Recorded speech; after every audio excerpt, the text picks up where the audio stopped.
Kita sering merasa kenal betul sama orang-orang terdekat kita kan? Tapi, gimana kalau orang yang paling kamu percaya tiba-tiba hancur lebur karena kekuatan gaib? Nah, ini dia kisah tentang seorang pria yang sangat logis dan taat, dan misteri yang akhirnya membongkar seluruh hidupnya. Pertanyaan ini nih inti dari semua pembahasan kita. Apa sih yang bisa bikin orang yang imannya kuat dan pikirannya logis banget bisa sampai hancur kayak gitu? Dan yang lebih penting lagi, setelah semua kehancuran itu, apa yang muncul dari puing-puingnya? Coba kita lihat perbandingannya. Di satu sisi, kita punya Khairul Anam di masa jayanya. Insinyur cerdas, muslim yang taat, tulang punggung keluarga, ayah yang super sayang sama anak-anaknya.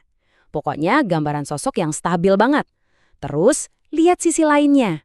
Pria yang sama di akhir hidupnya, terobsesi, hancur, gak mau kerja sama sekali, dan bahkan kata keluarganya sendiri, dia jadi kayak pria anak-anak yang harus diurus.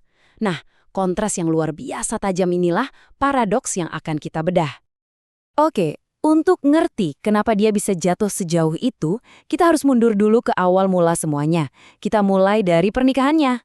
Tapi ini bukan pernikahan biasa yang lahir dari perjodohan atau cinta-cintaan loh.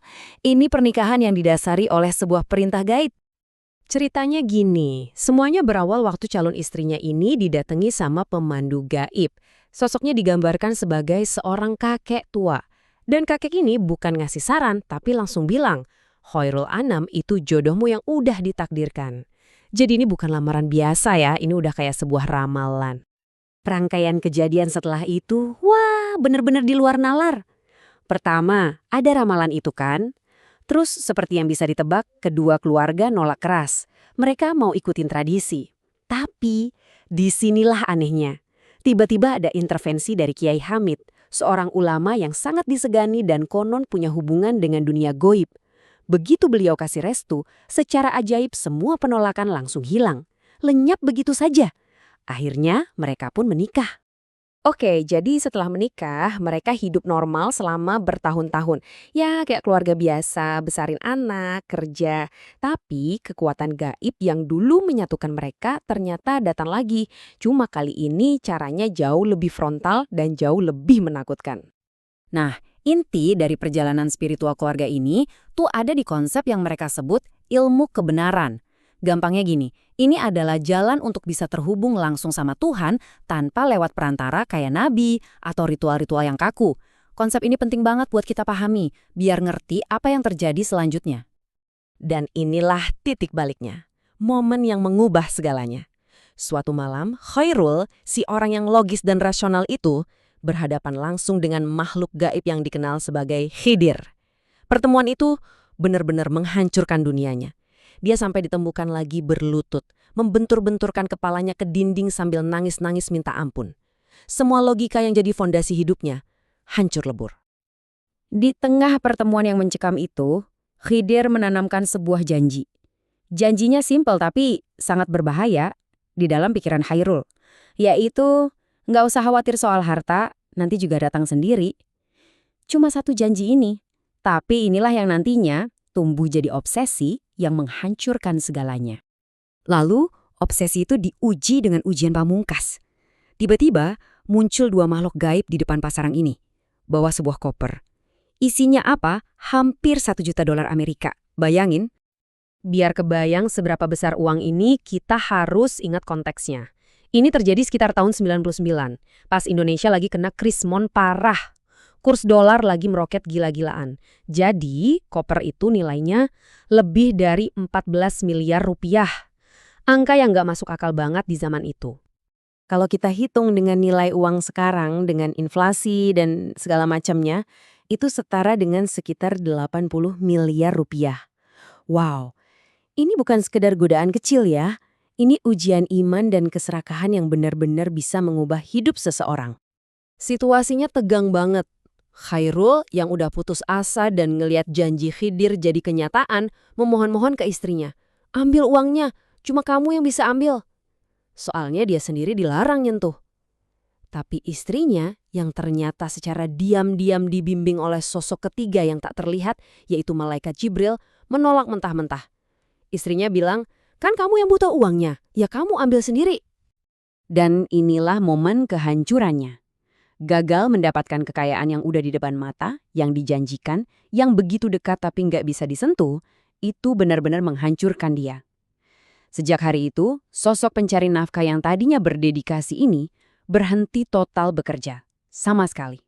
Dia seolah menyerah pada dunia nyata dan cuma nunggu durian runtuh dari dunia gaib yang nggak pernah datang.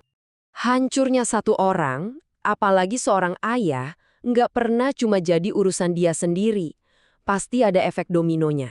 Dan dalam kasus ini, dampak paling parah dirasakan oleh anak-anaknya. Di luar rumah, dia masih menjaga citra sebagai ayah yang baik dan terhormat. Tapi di dalam rumah, ceritanya beda banget. Dia sering janjiin kekayaan ke anak-anaknya. Nanya, nanti kalau kita kaya, kamu mau beli apa? Tapi giliran anak-anaknya butuh hal yang nyata, yang konkret, misalnya dibantuin ngerjain PR atau butuh nasihat ayah, jawabannya selalu sama, tanya aja sama ibumu. Dia udah berubah, dari seorang ayah jadi, ya seperti anak tambahan yang harus diurus juga. Setiap anak punya cara sendiri buat merespon trauma ini. Anak perempuan yang paling tua, karena saking takutnya bakal jadi kayak ayahnya, akhirnya milih pergi dari rumah dan nolak semua ajaran keluarga. Anak laki-laki pertama, dia milih jaga jarak, cari jalan hidupnya sendiri jauh dari semua kekacauan itu. Yang paling kecil hampir aja ikut terseret obsesi ayahnya. Nah, yang menarik, anak laki-laki kedua justru sebaliknya. Entah gimana, dia malah mengambil semua warisan kekacauan ini dan jadi satu-satunya yang melanjutkan dan mengembangkan ilmu kebenaran itu. Oke, kita udah lihat tragedi personalnya kan? Tapi menurut sumber yang kita bahas, ini ternyata bukan cuma soal satu keluarga. Ini jauh lebih besar dari itu.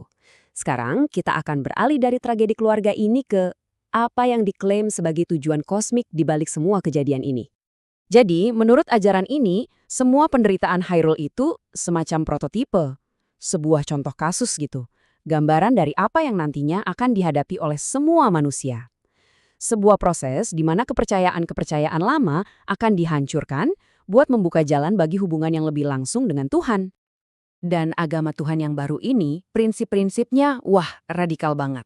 Pertama, semua manusia katanya akan diproses buat menghilangkan ego. Kedua, tempat-tempat suci kayak Mekah bakal kehilangan kekuatan sakralnya. Ketiga, para nabi bisa bereinkarnasi sebagai hukuman. Dan yang paling penting, ibadah harus langsung ke Tuhan. Bahkan syahadat pun yang jadi inti ajaran Islam diubah. Bukan lagi menyebut Nabi Muhammad, tapi malaikat sebagai utusan. Intinya apa sih? Intinya adalah pergeseran yang sangat mendasar. Dari model iman yang lama, yang fokusnya ke perantara, ritual, dan janji-janji pahala di akhirat, bergeser ke model yang baru. Model baru ini menuntut hubungan langsung, penyerahan diri total, dan pemahaman yang terjadi di sini saat ini juga. Nah, ini membawa kita kembali ke pertanyaan pamungkas. Kisah Khairul Anam ini kan semacam kisah peringatan ya. Kalau orang yang sedemikian logis dan taat pada aturan agama aja bisa hancur lebur cuma karena satu janji gaib, lalu apa artinya itu bagi hakikat iman itu sendiri? Ini bikin kita jadi mikir ya. Jangan-jangan iman sejati itu bukan soal seberapa ketat kita pegang aturan, tapi justru soal kemampuan kita untuk ikhlas, untuk melepaskan saat berhadapan dengan sesuatu yang sama sekali nggak bisa kita pahami.